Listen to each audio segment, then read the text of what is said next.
Hola, ¿qué tal? Soy la pastora Altea Lectes. El día de hoy estamos continuando con las clases de sanidad del alma y el tema de hoy habla de cómo mantener la liberación. Hemos estado hablando de, de la verdadera liberación, hemos estado hablando de cómo liberar a los niños y al niño que llevamos adentro. Y el día de hoy vamos a hablar de cómo realmente mantener esa liberación.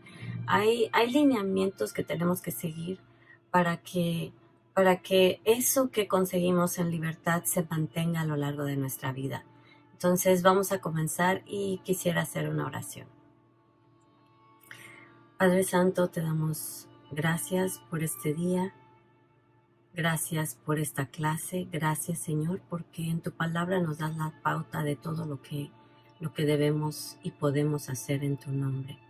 Y este día te pedimos que tomes nuestras mentes, Señor, te entregamos nuestras mentes, te entregamos nuestro corazón y te pedimos, Padre, que vengas a hacer tu voluntad en nuestras vidas y ayúdanos, Padre, a seguir creciendo para ser gente madura, gente que pueda subir a ese monte alto del que habla el Salmo 24. ¿Quién subirá al monte de Jehová? El limpio de manos y puro de corazón. Purifica nuestro corazón, Señor, te lo pedimos en el nombre de Jesús. Amén. Bueno, hermanos, este día me voy a salir un poquito de lo que dice el manual de Carol Thompson que hemos estado llevando de Poseer la Tierra. Y voy a pasar por ciertos lineamientos de una manera un poquito más práctica, de una manera en la que podamos como que entrar un poquito, a lo mejor entro en el formato de Carol Thompson en otra clase, pero quisiera que viéramos de una manera muy práctica eh, lo que dice la palabra acerca de mantener la liberación. En, en Mateo 12:43 dice así: cuando el espíritu inmundo sale del hombre, anda por lugares secos, buscando reposo, y no lo halla. Mateo 12:44 dice, entonces, es el siguiente versículo, volveré a mi casa de donde salí, y cuando llegue,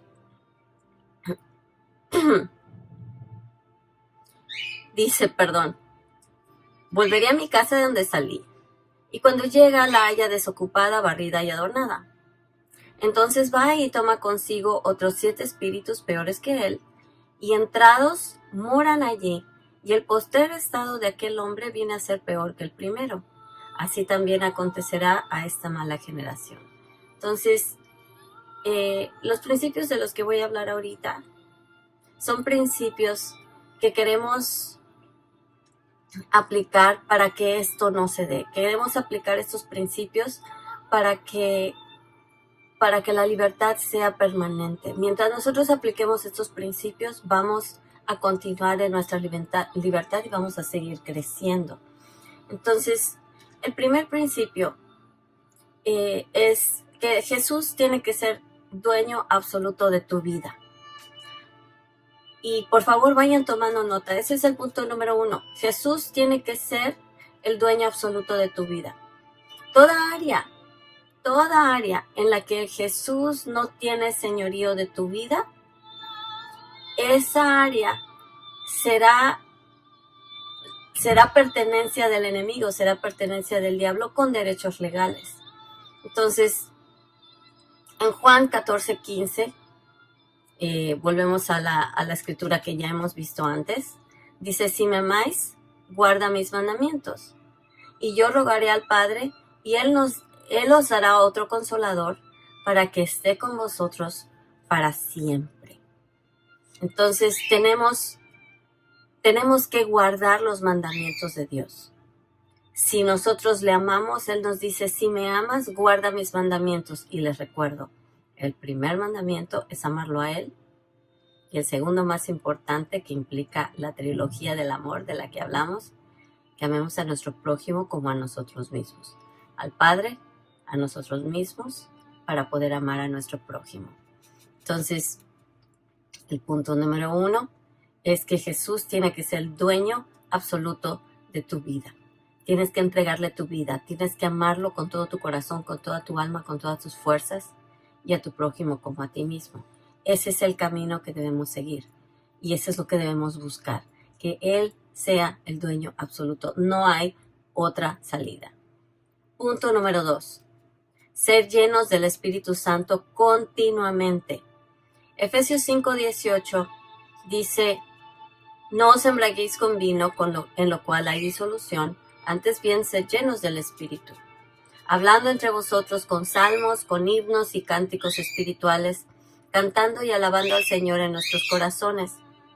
Efesios 5:20 dice: dando siempre gracias por todo al Dios y Padre, en el nombre de nuestro Señor Jesucristo. Tenemos que no solamente recibir a Cristo, sino vivir en el Espíritu, ser llenos del Espíritu, continuamente ser llenados del Espíritu. Es importante saber que esa palabra que implica, que dice ser llenos, es una palabra que implica una continuidad. O sea que tú eres lleno, pero no solamente fuiste lleno ayer, sino que también eres lleno hoy. Entonces, eso diría ser continuamente llenos del Espíritu. O sea que lo que me llené ayer, probablemente ya lo utilicé en todas mis humores, en todo lo que perdoné, en todo lo que viví. Y el día de hoy yo digo: Señor, lléname de tu Espíritu. Te necesito hoy. Vuélveme a llenar. Y no es suficiente que a veces hay personas a las que le pregunto: oye, ¿y tú ya recibiste la llenura del Espíritu? Me dice: sí, oré hace como 1 año. ¿Y no has vuelto a orar para pedirlo? Pues no, pues pensé que una vez era suficiente. Y la verdad es que nosotros hacemos y decimos cosas que bajan cuando no estamos viviendo en el Espíritu y comenzamos a vivir en la carne. Cuando no entramos a la palabra de Dios y no lo buscamos, esa llenura del Espíritu como que desciende, como que la carne, o sea, dice la Biblia que no vivamos en la carne, sino en el Espíritu. Y si la carne, al alejarnos de Dios, comienza a hacer esto, entonces, ¿a qué nivel queda la llenura del Espíritu? Queda aquí abajo. Entonces, cuando nos llenamos del Espíritu, hacemos esto. Y la llenura del Espíritu hace que lo que tú tienes del Espíritu sea más fuerte que lo que puede haber de carne. Entonces tu alma, que son tus pensamientos, que son tus sentimientos y tu voluntad, quedan debajo del Espíritu. Y esa es la manera en que Dios quiere que vivamos. Que el Espíritu siempre esté por encima de la carne. Ser llenos del Espíritu. De esta manera, esos espíritus que salieron no van a tener dónde entrar, porque el Espíritu está cubriendo nuestros pensamientos, el Espíritu está cubriendo nuestros sentimientos y nuestra voluntad. Y entonces, cuando el enemigo trate de entrar por aquí, se va a topar con el Espíritu. Y porque la casa entonces va a estar llena, va a estar ocupada. Y los espíritus malignos no pueden penetrar la barrera del Espíritu Santo. Entonces tenemos que mantener a nuestro espíritu, nuestra alma, como una tierra fértil en la que Dios puede dar frutos, de donde van a salir frutos de la llenura de Dios. Ay, perdón. Siento como que algo está aquí.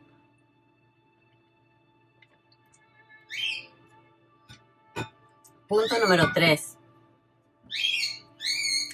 Leer, confesar y vivir la palabra de Dios. No le hagan caso a mi pájaro, escúchenme a mí. Él quiere dar clase también y no le vamos a dar el gusto. Él no leyó su Biblia hoy.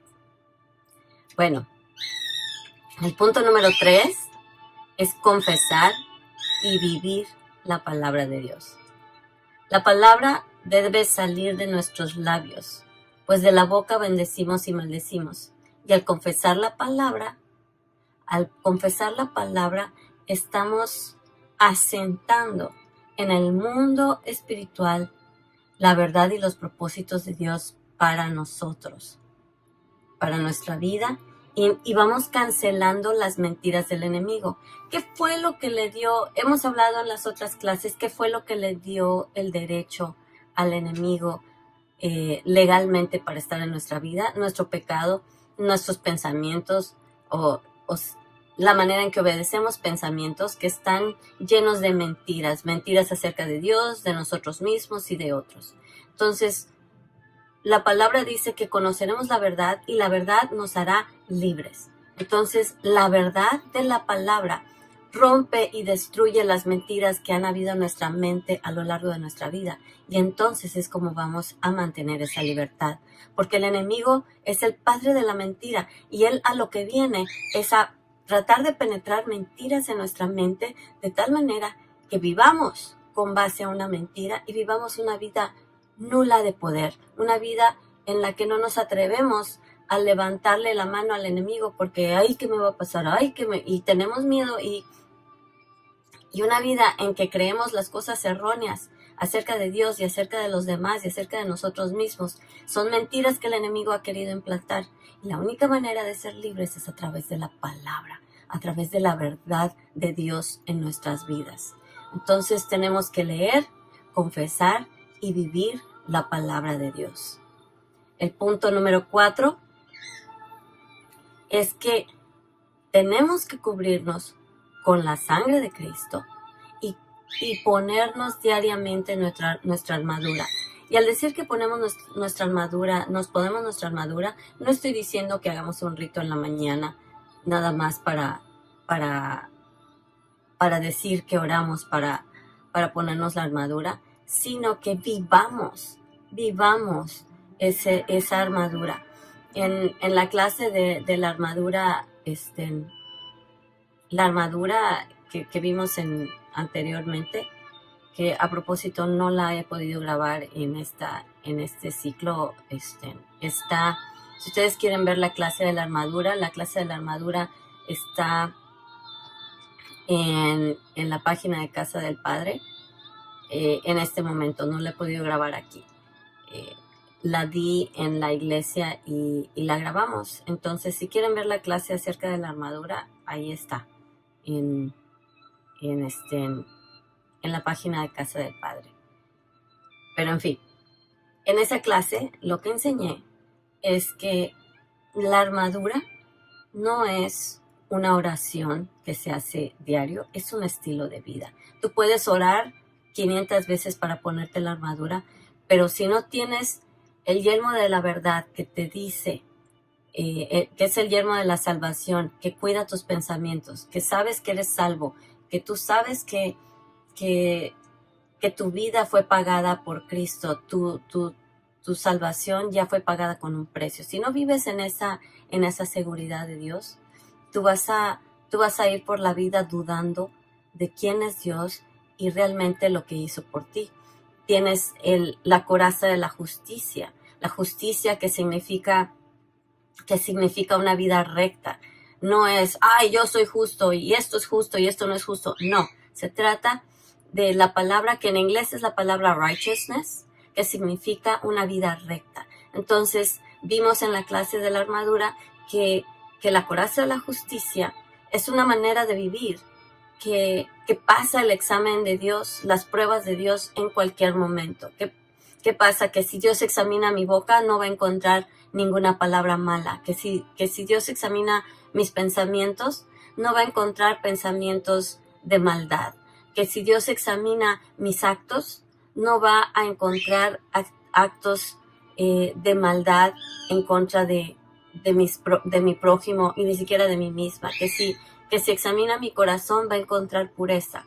Entonces, la coraza de la justicia quiere decir que mis actos, la manera en que yo vivo, van a pasar el juicio de Dios en cualquier momento. Que si Dios llega en este momento y mira todo lo que ya mencioné, va a decir, bien hecho hijo, bien hecho hija, entra al gozo del Señor. Entonces, La coraza de la justicia son actos aprobados por Dios en el que Él puede llegar en cualquier momento y decir bien hecho. Esa es la coraza de la justicia y es un estilo de vida.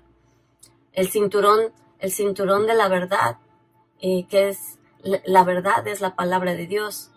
La espada del Espíritu, que es la palabra de Dios. O sea, la palabra de Dios tiene poder y el enemigo, cuando nosotros usamos la palabra de Dios dirigida por su Espíritu, tiene un poder. Es la única parte de la armadura que es agresiva. Todo lo demás lo usas para defenderte. Pero la espada es algo que usas para hacer desastre y destruir el mundo enemigo. Por eso Jesús en el desierto usó la palabra de Dios diciendo, escrito está, escrito está.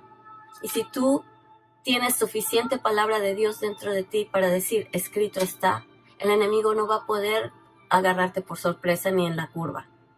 El enemigo va a tratar, el enemigo sabe más por viejo que por diablo. El enemigo se sabe la palabra de Dios de Génesis, Apocalipsis, y él la puede torcer en tu contra. No le creas. Es por eso que no es solamente aprenderse la palabra como los fariseos, sino vivirla, sino tener una intimidad con Dios al grado que la palabra se hace verdad en ti y esa palabra va a trascender a tu vida, va a salir de tu boca de una manera edificante. No vas a usarla para manipular a nadie como lo hace el diablo. Tú vas a usar la palabra de Dios con el Espíritu y la guianza del Espíritu de Dios.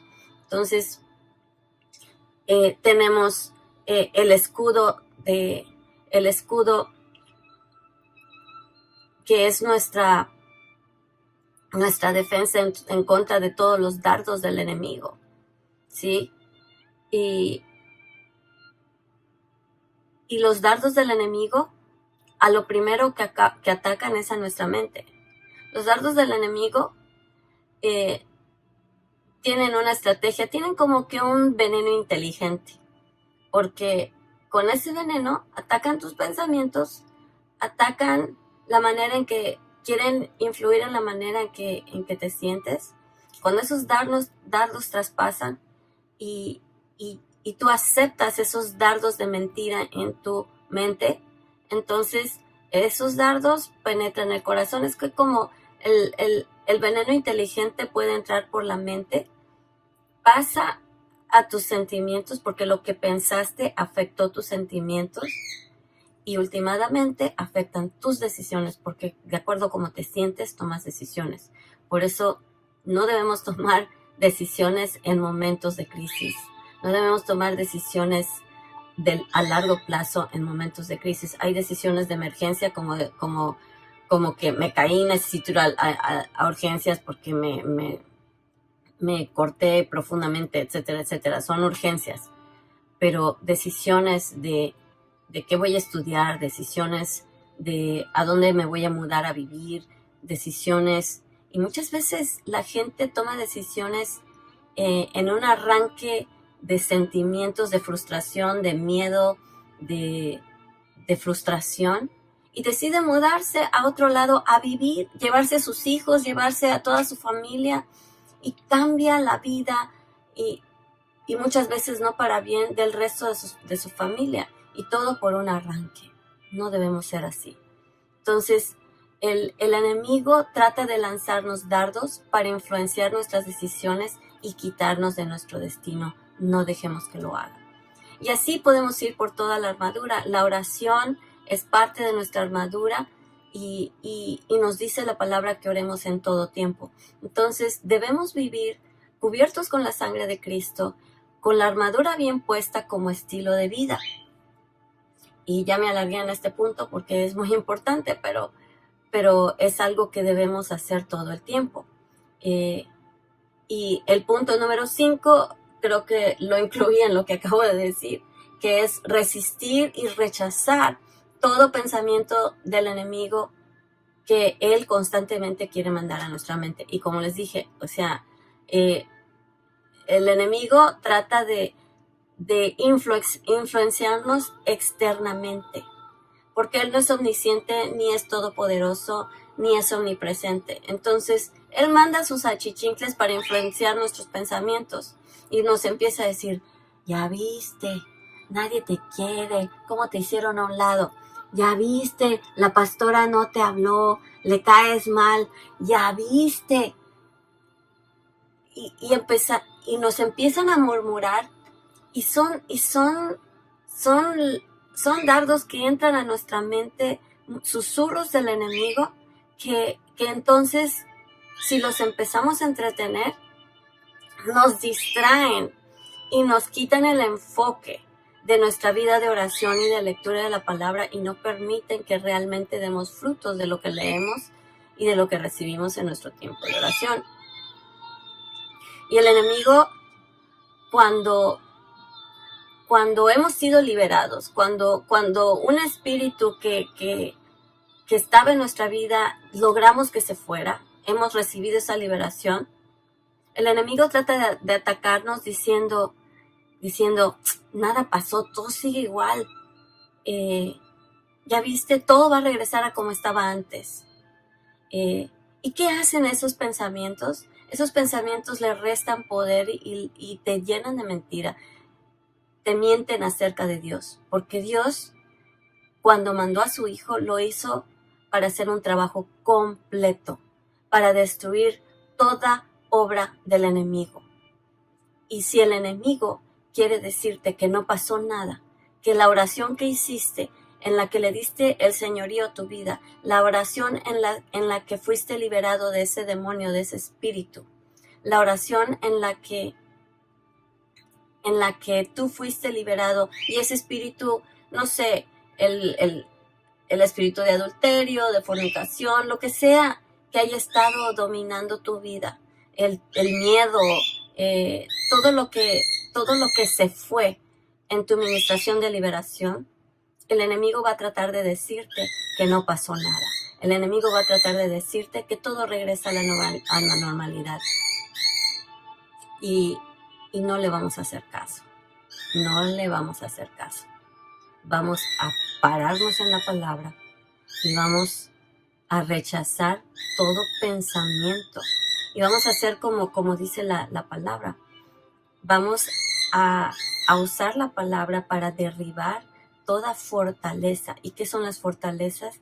Todo pensamiento que se levanta en contra de la voluntad de Dios. Entonces,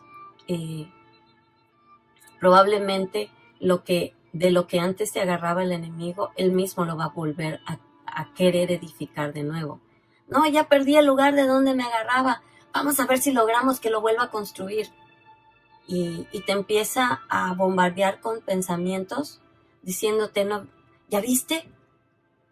Eso que te ministraron no sirvió de nada. De todas maneras, ve cómo te tratan. De todas maneras, viste, no te hacen caso. Y no vale nada, tu vida no vale la pena. ¿Para qué naciste? No tienes propósito. Y empiezan las mentiras otra vez. Pero nuestro trabajo, porque esos son los espíritus que no se rinden y que están tratando de voltear para ver si pueden lograr una hendidura para entrar. Pero si tú no les haces caso y dices, diablo, ya no voy a creer esas mentiras, no vas a volver a entrar a mi vida, esos pensamientos yo los cancelo, los rechazo y pongo mis pensamientos bajo la perfecta voluntad de mi Señor Jesucristo.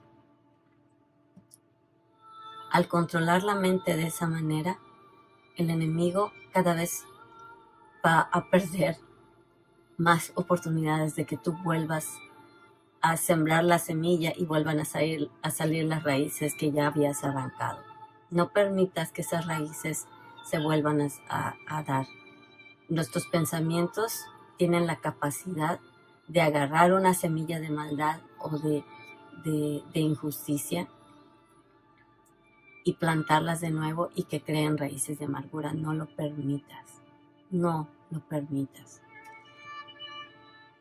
Entonces, en 2 Corintios 10, del 4 al 6, En Filipenses 4:8 vemos que 4:8, perdón, vemos que el enemigo viene a robarnos la palabra por medio de la duda.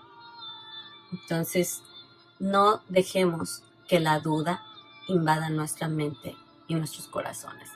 El Señor es fiel y justo para completar la obra que comenzó. Y recuerda, si confesares tus pecados, el Señor es fiel y justo para perdonar nuestros pecados y librarnos de toda maldad. Y donde no hay maldad, el enemigo no tiene de dónde agarrarse y no puede regresar. El punto número 6 es perdonar continuamente. Y en Efesios 4:26 dice: airaos, pero no pequéis, no se ponga el sol sobre vuestro enojo, no des lugar al diablo. Repite conmigo: no voy a volver a dar lugar al diablo. Aquí la palabra nos está diciendo que a diario tenemos que irnos a la cama sabiendo que hemos perdonado y que nuestro enojo no se va a mantener hasta el día siguiente. Airaos, enójate, pero no peques en tu enojo. Que no termine el día estando tú enojado. Porque si estás enojado, probablemente hay un tumulto de sentimientos en los que probablemente no has perdonado. La palabra dice que perdonemos 7 veces 7. Entonces, tenemos que vivir una vida de perdón para que esos espíritus que salieron no vuelvan a entrar. Porque la falta de perdón, como ya lo vimos antes, es algo de lo que el enemigo se agarra. Y en la clase vimos una frase específica, decía que no hay sustituto para el perdón. Entonces, el que alguien te diga, no, pues voy a orar por ti y en el nombre de Jesús, espíritu de falta de perdón. No, el que decide perdonar o no eres tú. Y tú eres el que tomas la iniciativa para decir, voy a perdonar, voy a tomar la decisión de perdonar, no porque lo siento, sino porque es un mandato de Dios. Y en ese mandamiento yo me mantengo libre de las artimañas del enemigo. Entonces, el perdonar te mantiene libre. Otro punto número 7. Ya pasaste por un proceso de sanidad, ya fuiste liberado, ya encontraron los espíritus que te estaban atormentando, ya los sacaron, ya pediste perdón, ya perdonaste. ¿Qué sigue? Y ahí es donde viene el punto número 7. Una de las cosas que tenemos que hacer para mantenernos libres es alejarnos de las amistades incorrectas. Mantente con las amistades correctas. ¿Por qué? Porque si tú estás en un punto vulnerable donde apenas haz de cuenta que acabas de salir de una enfermedad, tu sistema inmunológico se está recuperando y tienes que vitaminarte, tienes que comer bien, tienes que cuidar tu entorno para no volverte a contaminar. Entonces, cuando tú mantienes tus amistades antiguas y has sido liberado, tú te estás exponiendo a constantemente recibir los mismos mensajes y escuchar las mismas mentiras que te hicieron llegar al lugar a donde necesitaste, de lo que necesitaste ser liberado. Entonces, una de las primeras cosas que tienes que hacer es alejarte de aquello que te causó pecar y darle entrada a los demonios. Que si cometiste adulterio, tienes que alejarte del lugar donde está la persona con la que cometiste adulterio. Si tienes que cambiar tu teléfono, si tienes que aún renunciar a un trabajo o despedir a alguien. ¿Por qué? Porque si en ese lugar tú estás forzado a convivir con esa persona de una manera muy cercana, estás constantemente expuesto a volver a caer. Entonces, tienes que alejarte de esas amistades, tienes que alejarte, y los jóvenes, los muchachos que con sus amigos, que no, es que he escuchado a alguien que dijo, no, pues es que mis amigos que fumaban droga y se drogaban, yo voy a regresar con ellos para hablarles de la verdad. Perdóname, pero no es el momento. Si tú fuiste liberado y tú recibiste libertad de algo, no regreses al lugar de la cloaca, no regreses al lugar que te contaminó. Hazte fuerte, hazte limpio, y cuando tengas tú ya la madurez y todas las herramientas, cuando tú estés blindado de algo que te cubre para que ya estés seguro que nunca te va a salpicar aquello de lo que te ensuciaste antes, entonces es cuando puedes volver y decir, miren, yo soy libre, tengo ya tanto tiempo de ser libre, ya esto no me tienta a mí en la vida, ya tengo una libertad y una seguridad en lo que vivo, denme la mano y yo lo saco. Pero si tú acabas de salir de eso, no es el momento para ir y tratar de decirle a otros, primero hazte fuerte tú. Y sí, la sangre de Cristo tiene poder. Y si tú quieres ayudar a alguien, no vayas solo. Ve con alguien más maduro que tú. Ve con alguien que puede ser tu guía espiritual. Y habla con la otra persona. Si esa persona es tu hermano, si esa persona es alguien con el que a fuerza vas a tener que convivir y no tienes de otra, porque viven en la misma casa o por qué sé yo, no trates de hacerlo tú en tus propias fuerzas. Trata de buscar apoyo, trata de buscar ayuda. Pero mientras tanto, mantente alejado de las amistades que te llevaron al lugar del que necesitaste ser libre. No vas a regresar a la cueva de la oscuridad hasta que tú tengas la suficiente luz para alumbrar a muchos. Porque si no, ellos van a querer soplar sobre tu velita y que no les sea a ellos fácil apagar. Tú tienes que tener una antorcha con ese fuego de la zarza ardiente que no se quema pero tampoco se apaga. Ese es el tipo de luz, ese tipo de fuego que tú debes tener para que cuando tú seas usado por Dios, cuando Dios te diga es tiempo, ya vamos a sacar a otros, tú tengas esa fuerza y esa luz que nada puede apagar. Mientras tanto, eres vulnerable y tienes que hacerte fuerte. Ese fue el punto número 7. Punto número 8. Desarrolla una vida de oración constante y perseverante. Es parte de nuestra armadura. Eso ya lo tocamos en lo que yo mencioné de la armadura. No tenemos lucha contra carne y sangre, sino contra principados, potestades, contra los gobernadores de las tinieblas de este siglo, contra huestes espirituales de maldad en regiones celestes. Eso está en Efesios 6, versículo 12. Entonces, al tomar tu armadura, tú con toda tu armadura puesta, te inclinas en oración y dices, Señor, dame la fuerza. Y en oración, tú le pides al Señor que sea contigo, tú le pides al Señor que te hable, que te dé sabiduría para ese día, cada día de tu vida. De este lugar es que sale la fortaleza y el dominio propio para decirle no a las tentaciones. Las tentaciones a mentir, las tentaciones a robar, las tentaciones a no perdonar, a volver a drogas, a volver a ver a la persona que te hizo caer en adulterio, la persona con la que fornicaste, la persona con la que te metías en chismes.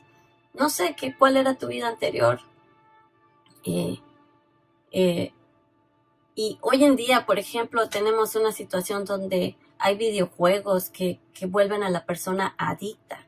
Y esa persona se vuelve tan adicta a estos juegos que ese juego se vuelve un ídolo.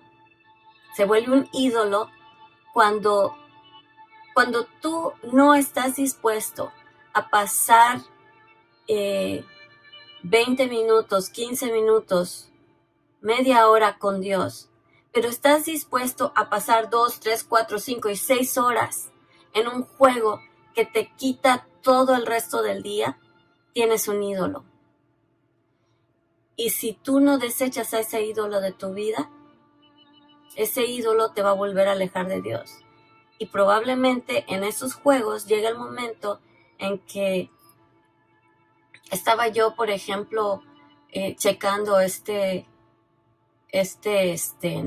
videojuego que se llama Minecraft. Y ese juego parece que no, sí es estimulante a la creatividad, que no sé qué.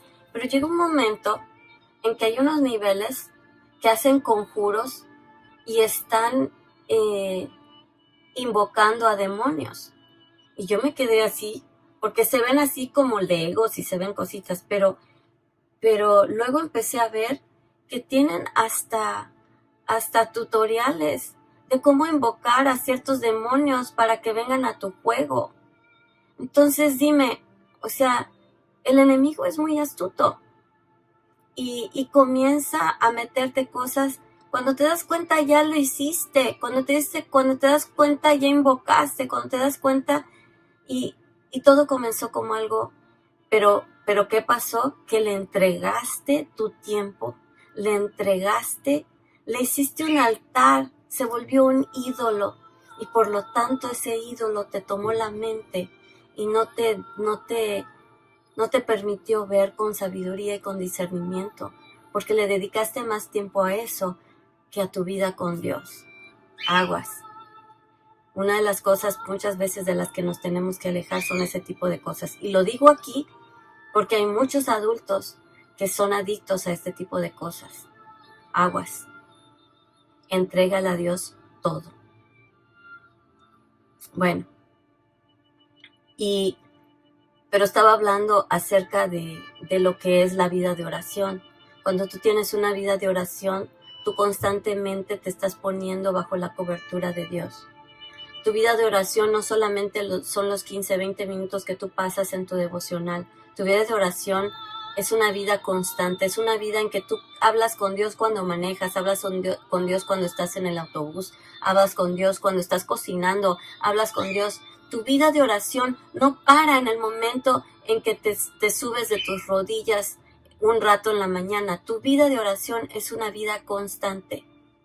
Y esa vida de oración hace que tú tengas presente a Dios cada minuto de tu vida y que Dios tenga la autoridad y el derecho de entrar y ayudarte a tomar decisiones en los momentos en que no tienes tiempo muchas veces para decir, espérame tantito, me voy a ir una hora y después te digo, sino que como tú estás viviendo en esa presencia, tú estás teniendo discernimiento y estás teniendo sabiduría. Y en el momento en que te agarran o te quiere agarrar alguien en curva, tú ya tienes alrededor de ti la presencia de Dios que te va a hacer discernir y saber qué es bueno y qué es no. Y decir no o decir sí de acuerdo a su voluntad. Entonces, la oración, en ese lugar recibes dominio propio, recibes sabiduría, recibes discernimiento, recibes todo lo que necesitas. Y pues vamos al punto número 9, que es crucificar la carne todos los días. Gálatas 5:18 nos dice que la carne es todo lo que se hace de manera independiente de Dios. Y pues vamos a ver Gálatas 5:18. Se los quiero leer, porque después de eso vienen otros versículos que hablan de vivir en el Espíritu.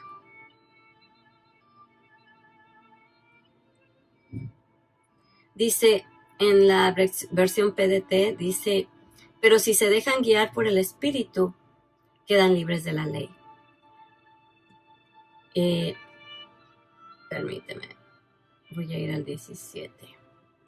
Dice, nuestra naturaleza carnal desea lo que está en contra del espíritu. Desea lo que está en contra de la naturaleza.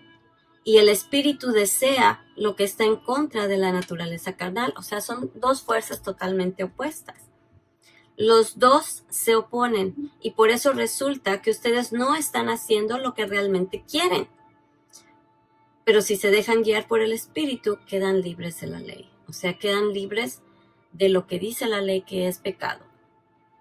Porque de tu propio corazón nace el hacer las cosas correctas.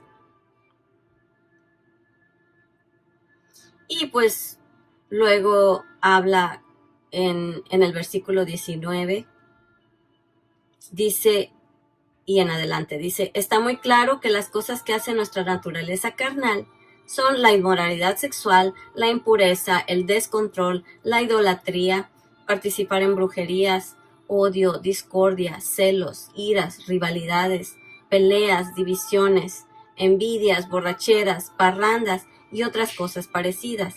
Ya les advertí contra eso, y ahora les vuelvo a decir lo mismo, dijo Pablo, que todos los que hacen eso no tendrán parte en el reino de Dios. Entonces, todas estas cosas son cosas que van en contra de lo que el Espíritu de Dios quiere para nuestras vidas. El origen de vivir en la carne es hacer las cosas sin tener a Dios en cuenta para tomar nuestras decisiones. Lo voy a decir otra vez. El origen de vivir en la carne es hacer las cosas sin tomar en cuenta a Dios en nuestras decisiones. La carne, los deseos de la carne, que es todo esto que mencioné, está discordia, está celos, están las iras, rivalidades, divisiones, pero en ninguna iglesia nuestra hay eso, ¿verdad? Nada. No hay envidias, no hay divisiones, no hay discordia, no hay malos entendidos. Desafortunadamente tenemos frutos de la carne en la iglesia a cada rato. Y esos son los frutos que tenemos que crucificar. Hay que crucificar la carne.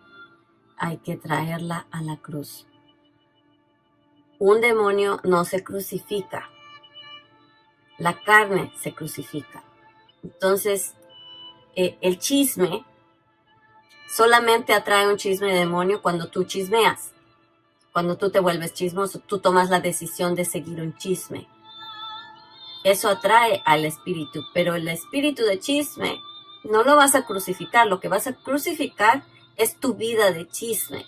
Es la manera en que tú cediste a la carne al hablar de otras personas, al decir lo que no tenías que decir.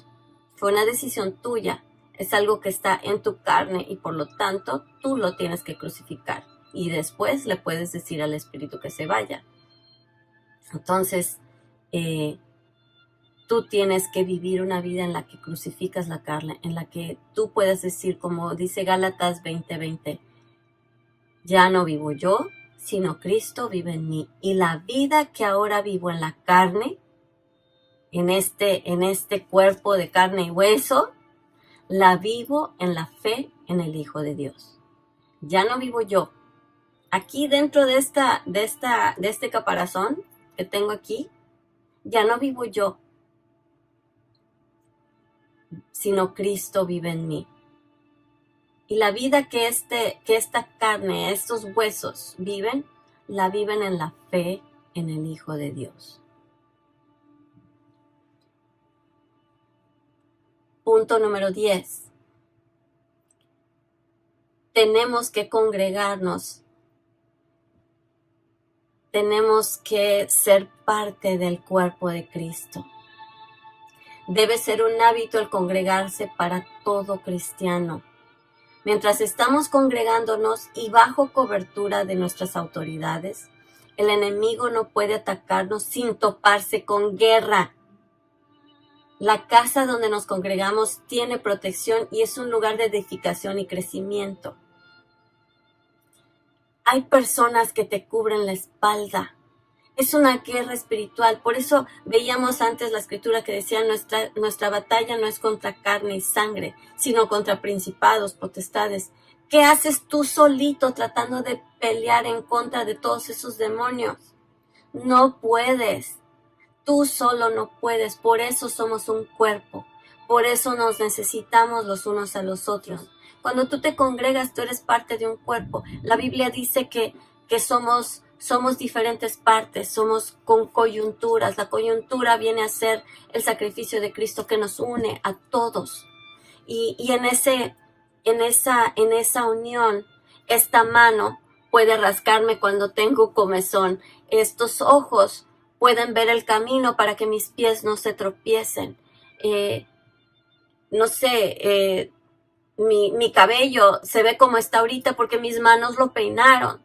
Y así somos en el cuerpo de Cristo. Nos ayudamos los unos a los otros. Perfectos no somos. Porque de repente me corté mal una uña y quise rascarme y me raspé y me salió sangre. Todos somos imperfectos. Y de alguna manera, ten por seguro que alguien puede que te lastime aún sin darse cuenta. Pero es necesario que nos congreguemos para poder crecer juntos. Estamos en un lugar donde podemos crecer, donde podemos aprender, donde hay enseñanza, donde hay oración. Cuando tú entras en un tiempo de tribulación, cuando entras en un tiempo de prueba, hay un cuerpo que te cubre. Y cuando tú eres lo suficiente humilde para decir, necesito ayuda, necesito que me cubran en oración, el cuerpo viene, te cubre y te levanta. Cuando te enfermas, alguien ora por ti y sanas. Cuando estás pasando por un problema económico, existe la posibilidad de que alguien en la congregación pueda ayudarte. Cuando no tienes trabajo, alguien te da un trabajo. Pero más que nada, tú no vas a la iglesia para satisfacer tus necesidades. Tú vas a la iglesia para honrar a Dios, para demostrarle tu amor porque Él te pidió que te congregues. Y vas tú para tú aportar algo. No tienes derecho a pedir que alguien aporte algo a tu vida si tú no estás dispuesto a aportar a la vida de otros. Entonces nosotros nos ofrendamos para aportar a la vida de otros. Y esa es la vida de una congregación, donde nos edificamos y nos ayudamos a salir de hoyos y de baches. Y nos damos de la mano para seguir en el camino. En Hebreos 10, 23 al 25 dice, mantengamos firme, sin fluctuar, la profesión de nuestra esperanza, porque fiel es el que prometió. Y considerémonos unos a los otros para estimularnos al amor y a las buenas obras, no dejando de congregarnos como algunos tienen por costumbre, sino exhortándonos, y tanto más cuando veis que aquel día se acerca. ¿Qué día se acerca? Estamos de acuerdo en que en estos momentos hay situaciones bastante difíciles en las que nos necesitamos los unos a los otros. Voy a leerlo en la versión PDT. Dice así, mantengámonos firmes en nuestra esperanza porque Dios cumplirá lo que prometió. No dejemos nunca de hablarles a los demás de nuestra fe. Seamos solidarios, ayudemos a los demás a demostrar su amor y a hacer el bien. Algunos están faltando a las reuniones y eso no está bien. Reunámonos para animarnos unos a otros y con mayor razón ahora que vemos que se acerca el día.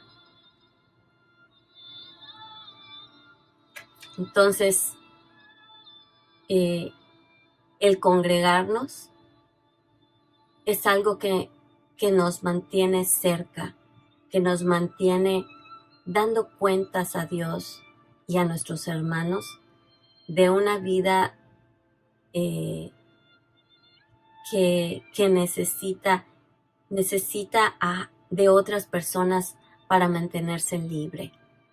El que tú te congregues te ayuda a mantenerte libre.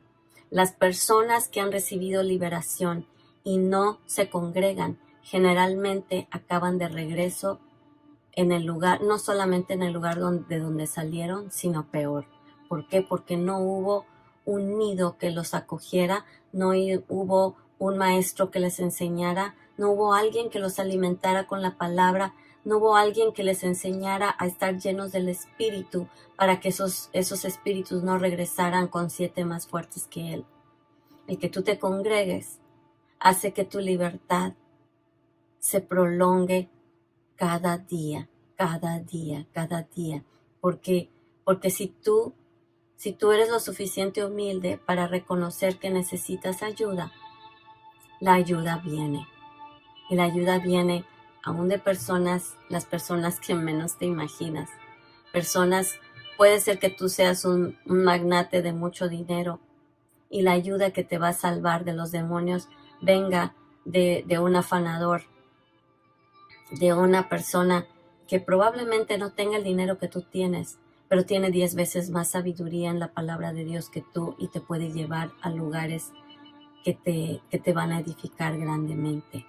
Entonces, tenemos que ser humildes, congregarnos y reconocer que la riqueza en el reino de Dios no viene de cuánto tienes, ni de lo que aparentas, sino de la pureza, la riqueza que Dios ha puesto en ti,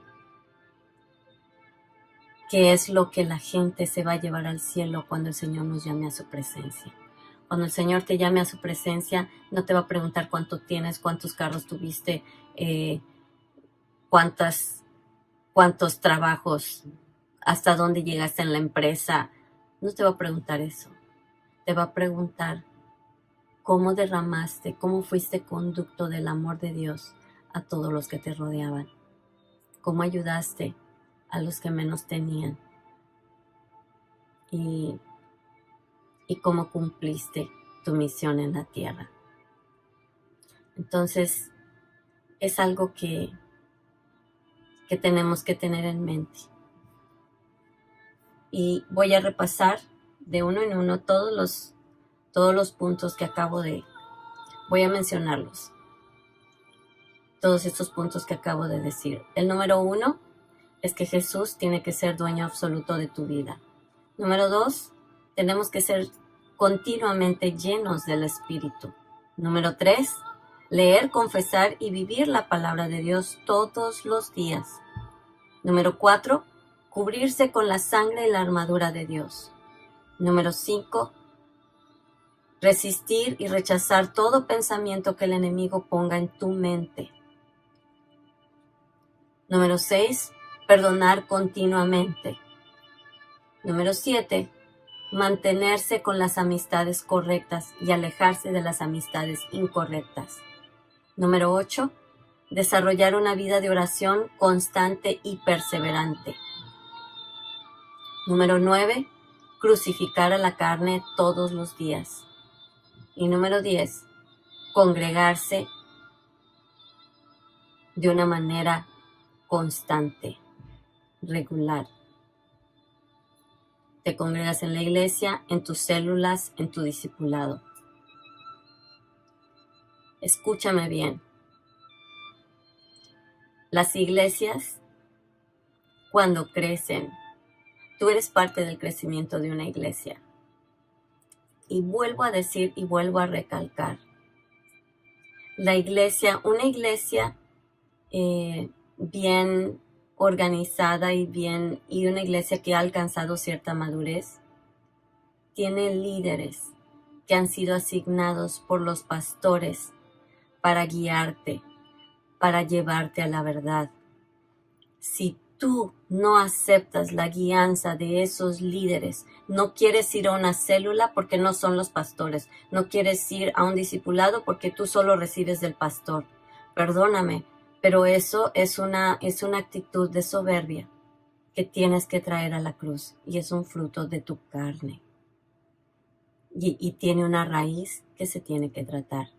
Cuando tú tienes la humildad de reconocer la madurez en otros hermanos, aunque no sean los pastores, y someterte, ir a tu célula, ir a tu discipulado, aceptar que la palabra de Dios y el Espíritu de Dios es el mismo en los pastores que en ti, que en ti y que en otra persona. Imagínate que tú llegues a una madurez espiritual, que tú llegues a ese lugar donde tengas ya la madurez y el conocimiento espiritual para ser un líder, y que alguien venga a ti y te diga, no, yo no quiero ir contigo, yo prefiero ir con el pastor. Primero que nada, vas a limitar la cantidad de bendición que puedes recibir, porque el pastor no va a tener tiempo para atenderte solo a ti. El pastor tiene toda una iglesia que atender, y sí atiende, y sí hace visitas, y sí va a donde tiene que ir. Pero no te esperes ser el centro de atención en la iglesia para que la persona de mayor autoridad sea la única que te atiende a ti. Sé humilde para recibir de otras personas que los pastores, esos pastores en los que tú confías, han tomado la decisión de delegar a otras personas. No dejes de congregarte porque tu pastor no te fue a visitar o porque tu pastor no tuvo tiempo. Lo que debes de hacer es buscar a quién ha asignado el pastor para atender a las personas que a él no le da tiempo de atender porque son demasiadas. Si tú, que en tu casa tienes a veces 1 o 2 hijos, sientes que no te das abasto porque cuando uno termina, el otro empieza, luego el otro empieza y el otro vuelve a empezar. Y imagínate en una iglesia que tiene 50, 100 personas, 200, 300, porque conforme va madurando la iglesia, se van formando líderes y va creciendo, y esos líderes entrenan a otros, etc. Entonces busca ayuda como cuerpo, y no dejes de congregarte. Congrégate con esa humildad de saber que así como tú un día vas a llegar al conocimiento de Dios de tal manera que puedas llevar a otros a esa verdad, reconoce en otros que ellos ya han llegado a ese lugar y pueden ayudarte a ti. Entonces, no dejes de congregarte. Busca a tu iglesia, busca ayuda y recibe la ayuda de quien está dispuesto a dártela. Y claro, todo tiene un orden y no cualquiera está asignado o delegado en la iglesia para atender a la gente. En el caso de nuestra iglesia, nosotros ya tenemos asignadas a ciertas personas que han sido fieles, que han demostrado amor a la congregación, que son fieles no solamente en asistir a la iglesia, sino en servir, que cuando se necesita ayuda están ahí, que cuando alguien está en necesidad, oran, se preocupan. Cuando hay alguien que ha tomado todo el entrenamiento que hemos ofrecido con fidelidad, que cuando tú ves, son las personas que cuando se ofrece un entrenamiento en la iglesia están en punto, desde que empieza hasta que se termina, no faltan. O sea, son esas personas que, así como en las escuelas, se han aplicado a aprender y a ser formados, a ser discípulos. No es lo mismo ser un creyente que ser un discípulo. Entonces, si esas personas que se han aplicado en el amor de Dios para aprender y entrenarse, para ayudarte a ti, esas personas se merecen el respeto y se merecen tu humildad para recibir de ellos. y decir, reconozco que el Dios que está en ti es el mismo que levantó a Jesús de la cruz y al tercer día lo resucitó. Es el mismo que está en el pastor, es el mismo que está en mí y es el mismo que está en las personas que pueden ayudar. Entonces, congrégate con esa mentalidad de que cuando tú te congregas estás entrando a una familia, a un mundo de aprendizaje, estás entrando a un lugar donde, aunque hay muchas personas imperfectas, hay un ambiente de familia y de amor. Y pues esperemos que después de ver todos estos puntos, todo esto se aplique, lo puedas aplicar a tu vida y puedas mantenerte libre. Así que revisa en tu vida qué puntos de estos son los que te cuestan trabajo. Si sientes que oran por ti y regresas a lo mismo, ¿en qué parte de estos puntos puede que no estés siendo constante y no te apliques? ¿Será que estás viviendo una vida como si tuvieras puesta la armadura todos los días? ¿Estás teniendo tiempos de oración? ¿Te estás congregando? ¿Qué está? Revísalo y tráelo delante del Señor. Y pues yo quisiera orar por ti para pedirle al Señor que te dé ese espíritu de sabiduría y revelación para que puedas entender qué es lo que ha pasado en tu vida que probablemente no te ha permitido vivir en esa libertad.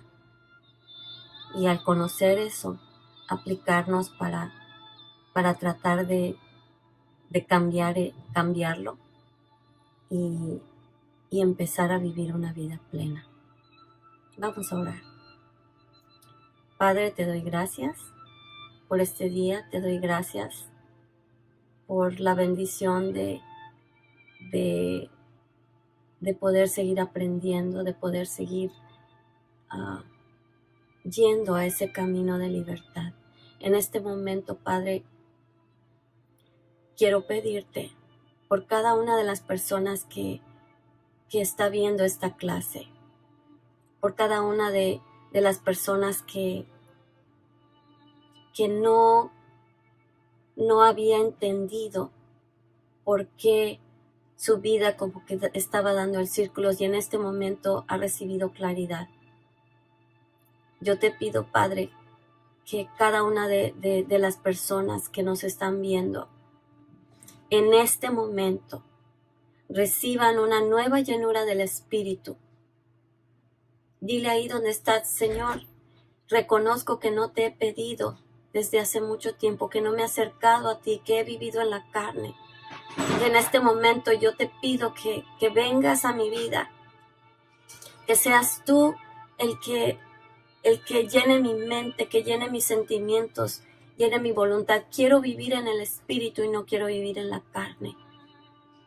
Ayúdame a entender, Señor, a poner las prioridades en el lugar correcto.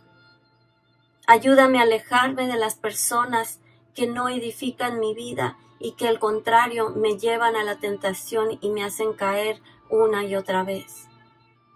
Señor, no permitas que deje de congregarme y si no me congrego, Señor, yo te pido que toda distracción y todo lo que me ha impedido o lo que se ha puesto en el camino para que no pueda congregarse salga de mi vida de tal manera que yo pueda recibir de mis hermanos, recibir las enseñanzas y seguir creciendo y seguir enriqueciéndome y llevar aquel día en que tú nos llames a tu presencia, llegar ante ti con una riqueza enorme, no de